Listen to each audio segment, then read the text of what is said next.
Olá, meu boa tarde a você de toda a Minas Gerais.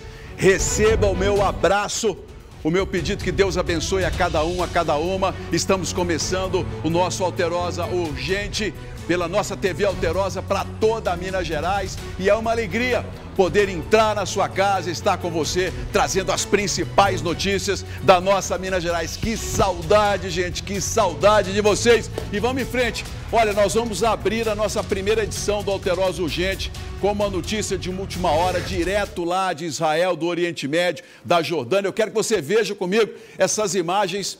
A saída do prefeito de Belo Horizonte, nosso querido Álvaro Damião, ele que hoje pela manhã, juntamente com outros 11 autoridades, prefeitos e vice-prefeitos, saíram de perto de Tel Aviv e foram para a Jordânia, conseguiram atravessar em segurança com apoio da Embaixada de Israel do Brasil, apoio do governo israelense. Eles estavam lá a convite do governo de Israel e acabou que ficaram presos pelo meio do conflito que se arrasta entre Israel e o Irã. Vocês estão acompanhando comigo as imagens. Israel tem bombardeado o Irã, as centrais nucleares. Israel que tem buscado os alvos militares, hein? Diferentemente de Israel, do Irã, que quando lança os mísseis, está lançando os mísseis contra as cidades, as pessoas civis. Israel tem atacado as áreas nucleares porque não quer que o Irã tenha bomba atômica. Vocês imaginem um governo de ayatolás que tem uma visão de que qualquer coisa em nome da religião pode matar, estuprar, fazer o que quiser, nesse caso específico dos ayatolás, porque no mundo muçulmano não é assim todo mundo, não.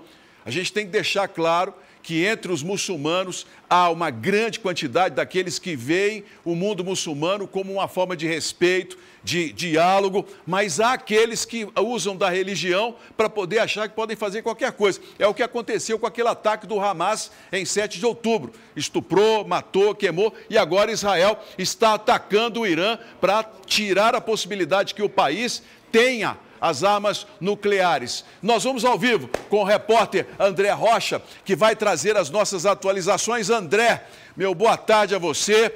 Já temos a comitiva segura na Jordânia. E quais são os próximos passos, André? Boa tarde. Boa tarde, Viana. Boa tarde a todos. Uma honra estar de volta com você aqui. Os mineiros estavam com muita saudade de você na televisão. Pois é, agora são exatamente 18 horas e 23 minutos na Jordânia. O prefeito de Belo Horizonte, o secretário de Segurança, Márcio Lobato, já estão no país. Inclusive, há 1 minuto, o prefeito Álvaro Damião acabou de postar uma imagem na Jordânia. Ele que saiu de Israel na manhã de hoje pelo horário de Brasil, entrou numa van, depois passou por uma outra van e agora segue em direção ao destino final. Ele vai até um aeroporto onde um jato já está esperando, não só pelo Álvaro, pelo Márcio Lobato, mas também pela vice-prefeita de Divinópolis, também pelo prefeito de João Pessoa. Inclusive, agora, Viana, nós vamos mostrar um relato de tudo que aconteceu em loco com o Álvaro Damião, tudo que ele passou para sair de Israel e chegar até a Jordânia, que é um país mais seguro, a partir de agora, na tela da Alterosa. Feira 12 de junho, Israel surpreende o mundo e ataca instalações nucleares do Irã. A capital do país, Teherã, e outras cidades são bombardeadas. Foram mortos os chefes da Guarda Revolucionária, considerada organização terrorista pela ONU, e o chefe das Forças Armadas da nação, além de 2 cientistas que faziam parte do programa nuclear que tem como intenção a fabricação de bombas atômicas. No dia seguinte, o Irã bombardeou Israel com centenas de mísseis balísticos. O prefeito de Belo Horizonte, Álvaro Damião, estava no país em missão de trabalho e teve que se refugiar em um bunker. Ele relatou os momentos de terror que viveu com o acionamento das sirenes. E aqui nós estamos dentro do bunker, foi aqui que a gente passou a madrugada toda. Fomos liberados agora há pouco para poder ir para os quartos, para descansar um pouco, porque de acordo com eles está mais administrado. Que aí viemos todo para cá. Como a gente, primeira vez que passa por isso, nunca tinha visto, só vi em filme, ficamos muito assustados, muito tenso, muito preocupados. Tenso, muito tenso. Agora está tranquilo, mas vai ficar tranquilo até quando? A gente não sabe. O conflito continuou e outras vezes o chefe do executivo de BH e o secretário de segurança da cidade, Márcio Lobato, tiveram que se refugiar novamente em um bunker. A gente não tem acesso a nada, nenhuma explosão, não tem nada disso aqui onde ele está. Agora, é um pouco tenso, obviamente que é tenso, porque a gente sabe que a qualquer momento pode soar a sirene. Primeira vez que passa por isso, nunca tinha visto, só vi em filme. Ficamos muito assustados, muito tenso, muito preocupados. O espaço aéreo está bloqueado aqui de Israel, então tem que esperar o espaço aéreo desbloquear para a gente poder voltar. As origens do conflito entre os ex-aliados Israel e Irã são históricas. Tudo começou em 1979, durante a Revolução Islâmica no país persa. Os ayatolás romperam relação com Tel Aviv e começaram a defender o fim do Estado judeu. Nós sabemos o início das animosidades, mas o fim é totalmente incerto. Bem, eu vou tentar explicar rapidamente para vocês o conflito, para você que está em casa entender e fazer o seu julgamento.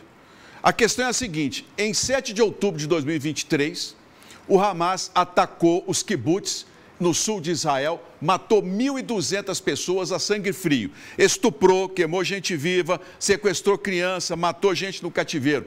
Por que o Hamas, que é de Gaza, atacou Israel? A mando do Irã. Qual o motivo, Carlos Viana?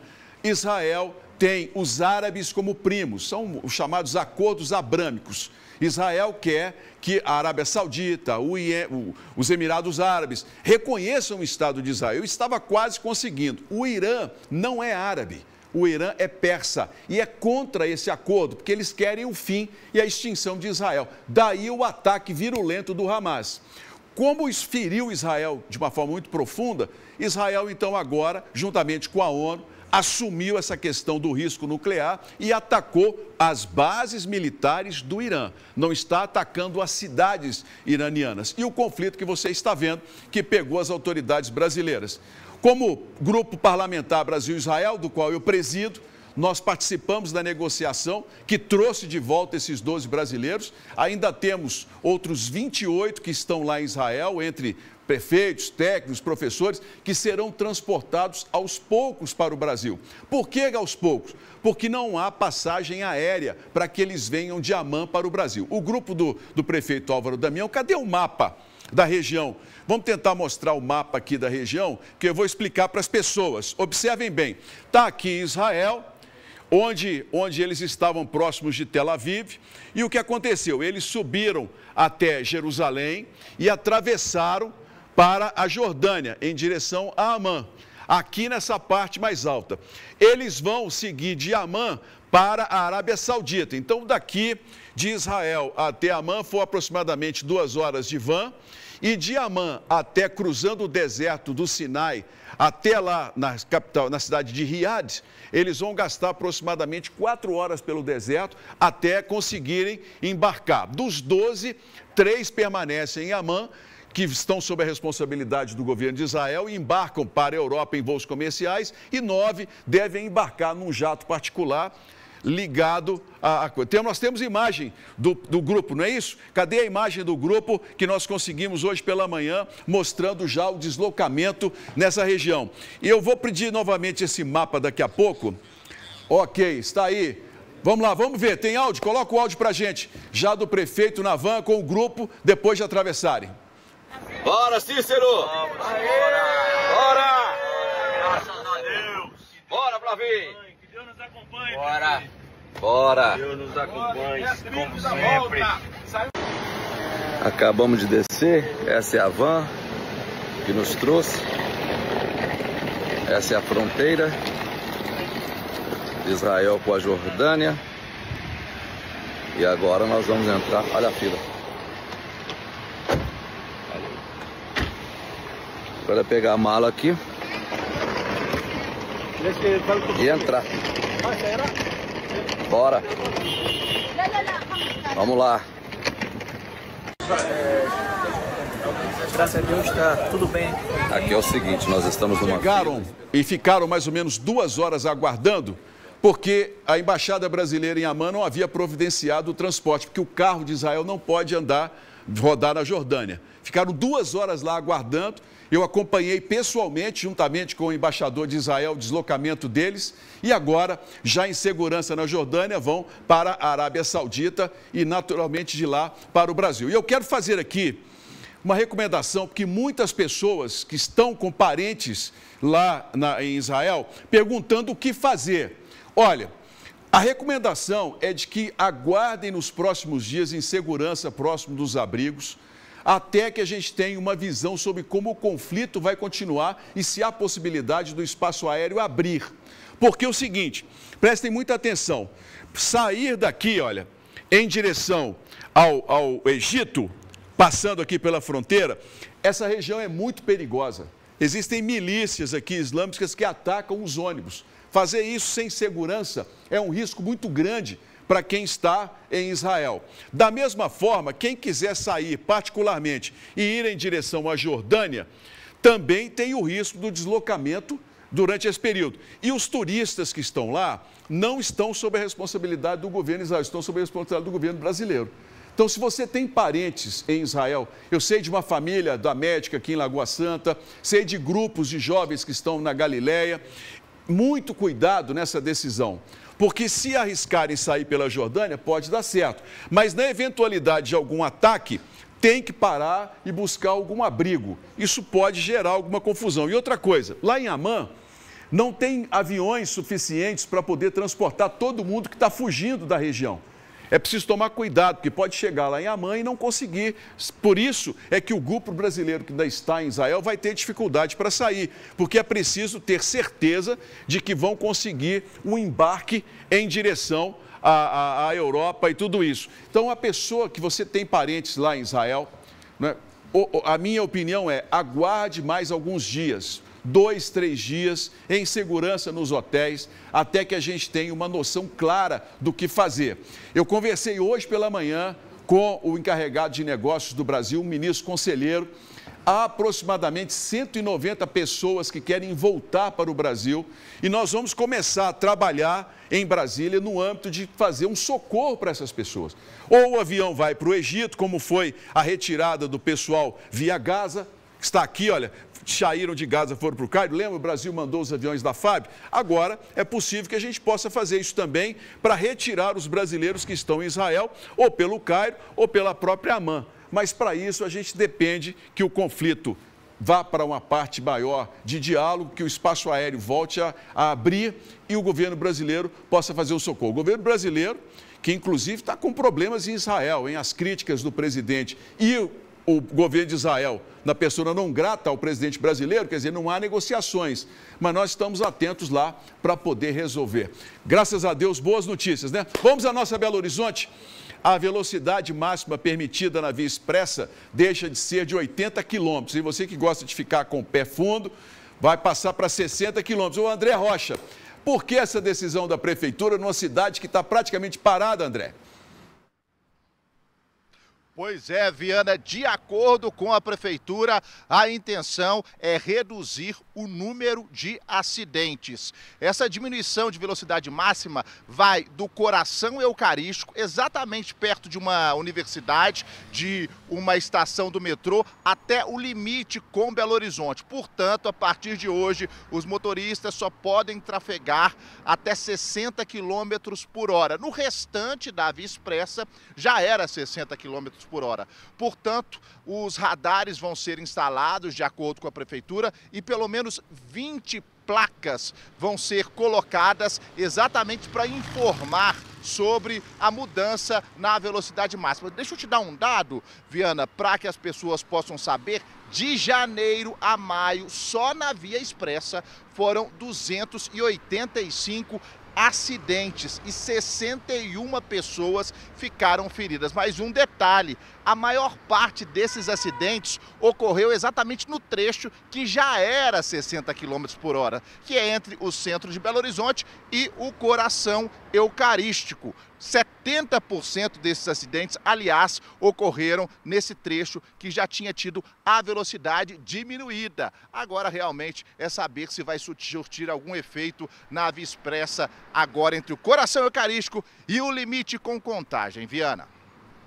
André, o negócio é o seguinte, Belo Horizonte, você roda comigo, sim, a gente roda muito pela capital, eu gosto inclusive de andar pela cidade. Belo Horizonte está precisando urgentemente de um novo programa, um projeto de trânsito para destravar a cidade.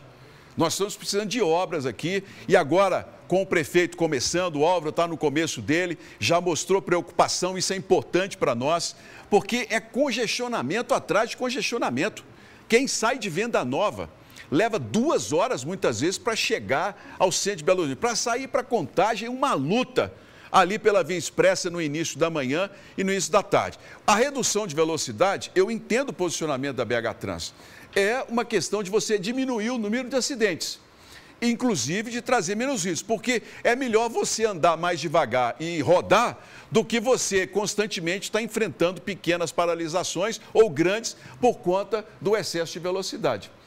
E isso é importante da gente citar, mas que Belo Horizonte precisa urgentemente de um grande programa para desenvolver e voltar a ter um trânsito tranquilo, eu não tenho dúvida nenhuma. Gente, daqui a pouquinho nós vamos voltar a falar sobre o deslocamento da comitiva brasileira de Israel. Você que tem parentes em Israel, você que sabe de pessoas acompanhando a gente aqui, eu vou dar mais algumas dicas, vou falar sobre a segurança das pessoas, conheço bem lá. 8 vezes já estive, inclusive debaixo de bombardeio, conheço toda a questão dos abrigos, eu visitei em 2023 os kibbutz incendiados, então acho que a gente pode falar com um pouquinho de tranquilidade, quero tranquilizar as famílias que têm pessoas em Israel para que a gente possa trazê-las em segurança muito breve, porque agora um incêndio atingiu uma borracharia na manhã de hoje no bairro Ipiranga, aqui em Ibirité, na região metropolitana de Belo Horizonte. Ô André, borracharia deve ter dado um fumaceiro terrível. O que foi que aconteceu por lá? Pois é, Viana, é aquela fumaça preta que se espalha por toda a região, extremamente tóxica. Como você muito bem disse, foi no início da manhã, no momento não havia ninguém no galpão lá em Ibirité e, de acordo com o Corpo de Bombeiros, a grande dificuldade foi exatamente porque os pneus são extremamente inflamáveis. Havia mais de 1000 pneus depositados nessa borracharia, portanto o Corpo de Bombeiros levou 6 viaturas para fazer o combate a este incêndio. A Defesa Civil, como é de praxe, também esteve lá na borracharia para saber se o galpão foi ou não comprometido. Os técnicos estão fazendo esse estudo para liberar ou não toda a área. E, Viana, é sempre bom lembrar que o Corpo de Bombeiros, neste momento, está fazendo essa pesquisa, se o local tem o tal do AVCB, que é a licença do Corpo de Bombeiros para poder funcionar, para mostrar que tem um sistema eficiente de combate ao incêndio, principalmente borracharias que são locais extremamente suscetíveis ao fogo. Tudo isso os bombeiros estão pesquisando, investigando e, claro, nós vamos trazer essas informações porque nesse momento ainda é feito o rescaldo nessa borracharia exatamente por causa desse material que pegou fogo rapidamente. A boa notícia é que, Viana, ninguém ficou ferido, graças a Deus. Graças a Deus. Obrigado, André. Ibirité, mandar um abraço a toda a gente querida de Ibirité, o prefeito Diniz Pinheiro, pessoa muito querida, a todos vocês. Pessoal, coloca no ponto para mim o vídeo do prefeito Álvaro Damião quando ele saiu de lá hoje na van. Né? Eu quero ouvir novamente o que foi que ele disse para a gente poder voltar a comentar esse assunto, porque hoje, desde a madrugada, desde as 2 horas da manhã, nós estamos acompanhando com muita expectativa o deslocamento dessa comitiva. Lá são aproximadamente 47 pessoas. São 3 comitivas diferentes a convite do governo de Israel. 12 conseguiram sair, eram 13, uma desistiu, não quis ir, ficou meio com medo. Agora, com o sucesso da outra, possivelmente, né, vamos fazer deslocamentos. Aí, como eu disse para vocês, coloca o mapa para nós. O problema todo é que, como tem milhares de pessoas saindo de Israel, da Jordânia, para poder fugir, não tem passagem aérea de Amman para o restante do mundo, são poucos os lugares. Então, a comitiva que está em Israel vai sair em pequenos grupos à medida que as reservas forem confirmadas para o deslocamento. E isso vai fazer com que eles possam colocar. E o mesmo sucesso que nós tivemos com o Álvaro Damião e com o grupo dele, eu espero, nós teremos em conjunto com o governo de Israel e o nosso grupo parlamentar Brasil-Israel para levar essas pessoas. Coloca para mim a satisfação do grupo ao se ver livre das bombas lá em Israel. Bora, Cícero! Bora! Graças a Deus! Bora, Flavinho! Que Deus nos acompanhe. Bora! Bora! Deus nos acompanhe, como sempre. Acabamos de descer, essa é a van que nos trouxe. Essa é a fronteira de Israel com a Jordânia. E agora nós vamos entrar, olha a fila. Agora é pegar a mala aqui e entrar. Bora.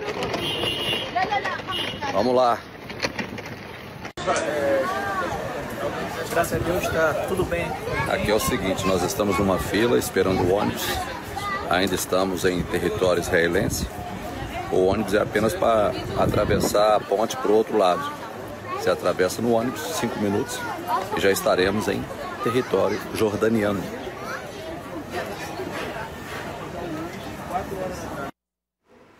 Bem, que faça uma boa viagem, que muito breve esteja novamente a Belo Horizonte para retomar o comando da cidade e, naturalmente, os projetos que nós precisamos. Mas ainda tem muita coisa, hein? Porque eles saírem daqui atravessaram aqui perto de Jerusalém, tá vendo aqui na parte norte, aqui tem uma passagem. São 2 os lugares onde se atravessa de Israel para a Jordânia, aqui e no Golfo de Aqaba, já na divisa com o Egito, né, com a fronteira com o Egito. Naturalmente saíram de Tel Aviv, subiram 2 horas e pouco de van, atravessaram nessa parte e vão para Amman. Agora, o que vão fazer? Eles vão descer de carro para a Arábia Saudita, até a cidade de Riad. Então, vocês podem ver aqui pela dimensão do mapa, vão gastar de carro pelo deserto de 4 a 5 horas até chegarem a Riad. Como lá agora são 6 horas para frente, ou seja, nós estamos falando em quase 9 horas da noite, pode ser que não consigam embarcar hoje, embarquem amanhã e da Arábia Saudita venham para alguma parada na Europa, ou Espanha, ou Portugal, ou no norte da África, e depois para João Pessoa, que é o destino final do jato que está lá aguardando as pessoas. Então, eu quero dizer que as autoridades, o grupo oficial, gente, o governo de Israel é obrigado, naturalmente se sente na obrigação de pagar as passagens e cuidar. Agora, os turistas, as pessoas que estão lá peregrinando, né? Eu sei de um grupo de brasileiros, 56 jovens que estão lá na Galileia, aqui no sul, um lugar muito interessante de Israel, lá perto do Mar da Galileia. Esse grupo está lá aguardando. Então, tem aproximadamente 190 pessoas que já ligaram para a embaixada em Tel Aviv pedindo socorro. Mas se você tem parentes lá, é importante que eles liguem para a embaixada e se registrem, para que a gente possa cobrar do governo brasileiro um socorro o mais rapidamente possível, assim que o espaço aéreo estiver naturalmente aberto, né? Os mísseis estão vindo lá do norte, cruzam a Síria, cruzam a Jordânia para atingir Israel, e o espaço aéreo de Tel Aviv está fechado até que a gente possa abrir. O governo brasileiro pode fazer um socorro pelo Cairo ou pode fazer um socorro pelo próprio Amman, mas é preciso que o conflito diminua. Eu acredito que vai diminuir, porque Israel hoje já está bombardeando de dia, né? Isso significa que as defesas antiaéreas do Irã já não estão funcionando. Quando isso acontece, os países normalmente procuram fazer as suas negociações. Então você vai aguardando, nós vamos trazendo todas as informações para você do que for acontecendo, né? 300 mil reais. Você acredita que esse é o preço de um medicamento que uma dona de casa precisa para sobreviver, gente? Nós fomos a Vespasiano e vamos contar essa história para você. Eu quero que você preste muita atenção, porque 300 mil reais para qualquer pessoa é muito não. Tem muita gente que eu sei que tem milhões, mas para quem vive de salário, para quem vive do dia a dia, do próprio esforço, do braço, é muito dinheiro. Pode rodar. Hoje, o Alterosa Urgente está aqui no bairro Serra Azul, em Vespasiano, para contar uma história de luta pela vida. Para contar a história da Keila, de 52 anos, que tem um câncer raro. um linfoma de Hodgkin. E para continuar sobrevivendo, ela precisa de um remédio que custa R$300 mil e não é fornecido pelo SUS. Estou aqui com o marido dela que veio nos receber. É um desafio e é um sofrimento que vocês estão vivendo.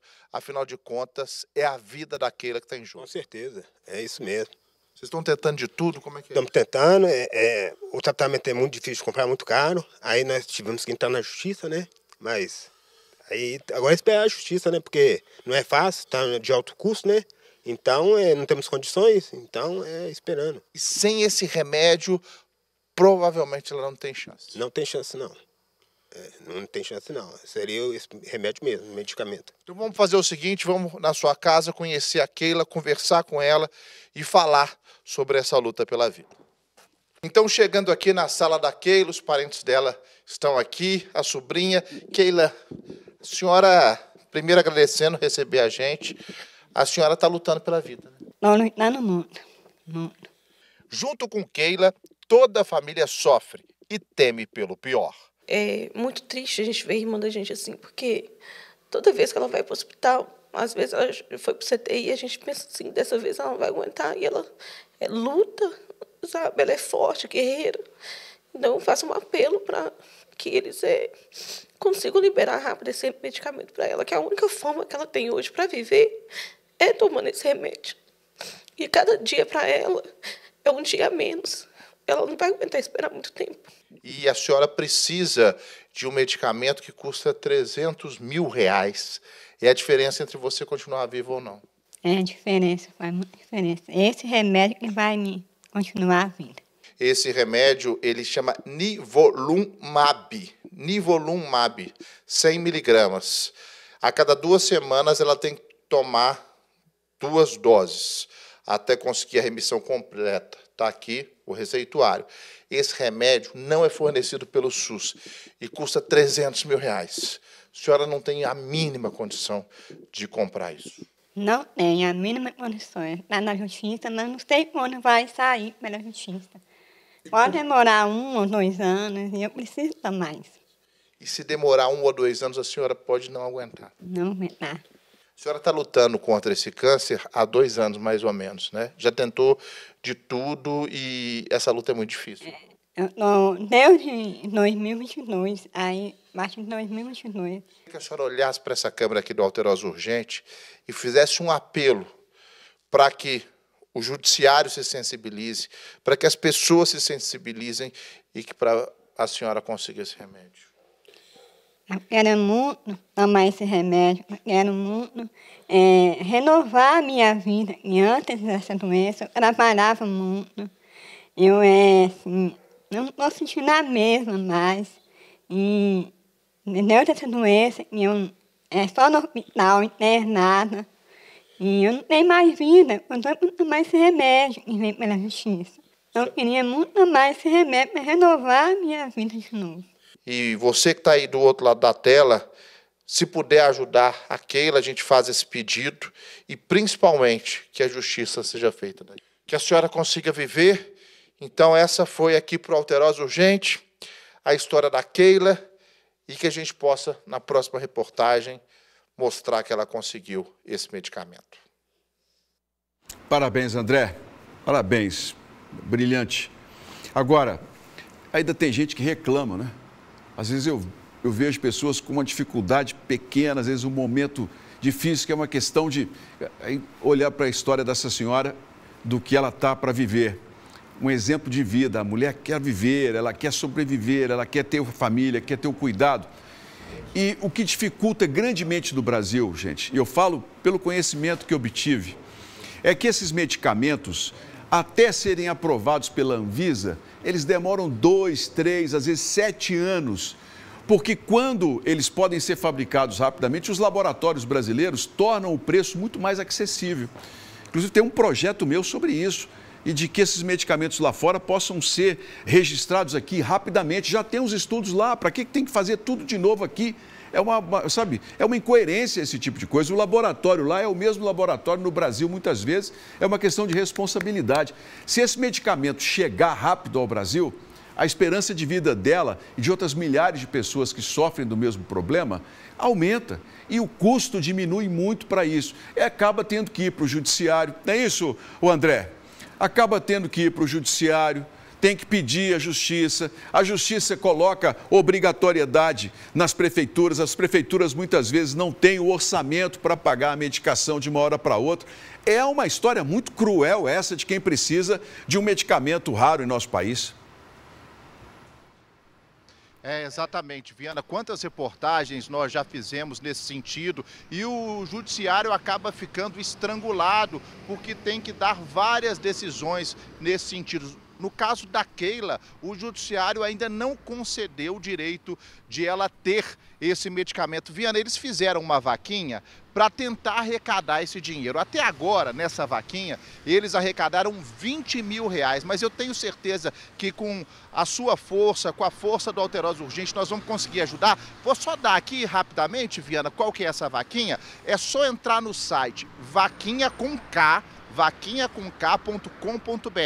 vaquinhacomk.com.br, e lá você vai na lupinha, Viana, e coloca esse número que eu vou falar aqui, ó, é o 54 17 412, repetindo, para que as pessoas possam ajudar a Keila, 54 17 412.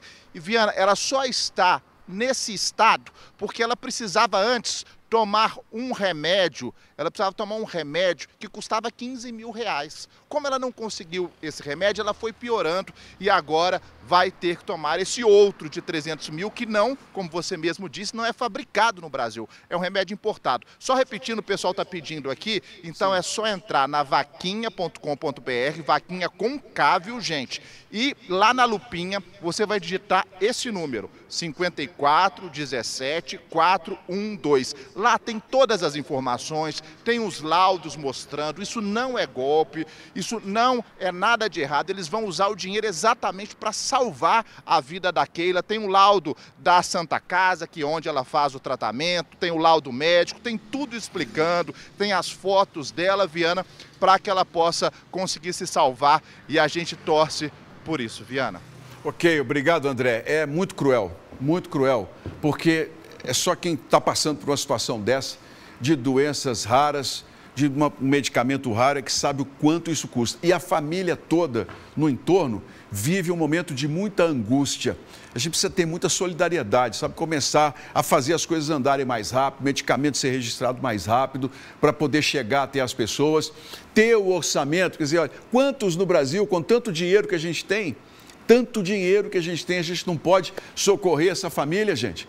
Olha, o Estado está aí, os filhos, né, netos, me parece, todos eles acompanhando essa história que nós trouxemos aqui, pedindo a sua ajuda para que a gente possa dar um pouco mais de esperança a essa família que sofre dessa medicação. Vocês sabem, eu recentemente também tive um diagnóstico de câncer. Graças a Deus estou superando, está já na fase final, medicação muito cara, mas tive a condição de poder me cuidar e estar aí com a esperança renovada para a vida. E eu quero que a senhora, essa família que está me assistindo, também tenha essa esperança, e o que depender de nós aqui, do Alterosa Urgente, da TV Alterosa, nossa solidariedade, nosso apoio, para que a gente possa resolver mais rapidamente possível e devolver a ela a qualidade de vida, né?